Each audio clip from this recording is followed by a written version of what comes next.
Hey, what's up YouTube? Just want to make a quick video. I've seen a lot of people attempting to do this alternator job on this N55 535i. Mine happens to be a 2011. Removing this alternator here. You have two bolts here at the top, and then there's two at the bottom here that goes through the bracket that's also holding the compressor that's laying down here. So what people are doing is they're cutting off this piece with a whizzy wheel, or they're removing the whole oil filter housing, and which requires the coolant to be drained plus the oil to be drained. No manufacturer is going to make a vehicle where the alternator to be removed would require you to have your oil to be drained and your coolant to be drained. What do you do if you just change your oil? Put brand new oil, brand new filter, now you have to change it all again.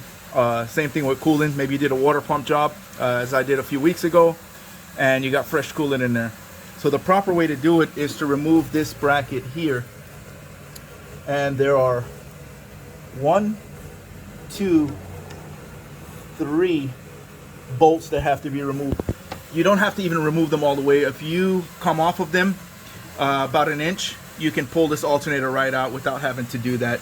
Do not do anything ridiculous like that as cutting this off, this support piece here, or draining and doing the oil, unless you're planning on doing the oil filter housing replacement. But basically, these are the parts you're going to remove. Tube that goes here for the air intake, and everything else that you see that's on the top of the engine. So do it the right way. Don't take any shortcuts. Take care.